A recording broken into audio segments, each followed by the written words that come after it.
Last week we were told that we are called to be messengers of Christ. And last week we were also asked if we were messengers of good news or bad news. So this past week, as we look at our lives, have we been those messengers of good news in the way we have lived in our families, in our community, and in the thoughts that have occurred around the globe, proclaiming the vision of God for our world? Have we done that? Again, Francis, our Pope, has said, "I see the church as a field hospital after battle. It is useless to ask a seriously injured person if he has high cholesterol or about their blood sugar levels. You have to heal the wounds. And we can talk about everything else, but the concern is heal the wounds." So life is lived not here in this church, but life is lived on the battlefield. And that battlefield may take us to Samaritan Table on Thursday mornings, to Hope Outreach down on 19th and Mahoney. It may take us to the hospital or a nursing home. We may find that battlefield at an airport in Istanbul, a bar in Orlando, the floodwaters of West Virginia, a restaurant in Bangladesh. It may be on one of our streets here in Canton where someone ODs in one of our neighborhoods, which happens very, very often. It could be a homeless person living at night on Market and 5th Street. There's so many places where there are people seeking God's mercy, God's compassion, God's forgiveness, and God's healing. But there's a difference between speaking about mercy and living mercy.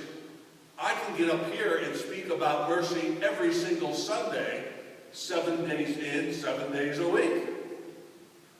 But we have to be able to live that mercy in our own lives. Each and every one of us has to do that. So where is this kingdom we hear about all the time? Where is this kingdom that Jesus is speaking about? Jesus says the kingdom is very near. It's right before us. It's right in front of us on most of our days. When the hungry are being fed, that's sharing at the table in God's kingdom. When we're visiting the sick or caring for the afflicted, that's the compassion of God's kingdom. When we're forgiving a son-in-law or a daughter-in-law, that's the forgiveness that is happening here in God's kingdom. If we're taking in a victim or caring for a victim of domestic violence, that's the hospitality and the compassion of God's kingdom. See, it's very, very near to us every single day. So mercy has to have eyes to see, ears to hear, and to listen, and hands to be able to reach out. So guess what? There is this week some bad news. We don't like to hear bad news, do we? But there is some bad news. Because Jesus says, we have nothing, no money bag, no sack, no sandals, nothing. Yes, nothing except the message. That's what we have. And that's what we carry out of here as Christians each and every week is the message. And we have to be the message. We have to be that message of God's kingdom. And the bad news also is that we may have to get our hands dirty. We may have to move out of our comfort zones like sheep among the wolves. So on this 4th of July weekend, we celebrate our freedom.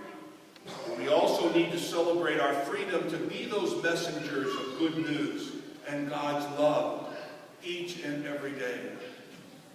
Hopefully, like the signers of the Declaration of Independence, we as servants of Christ can say without reservation, we as a community mutually pledge to each other our lives, our fortunes,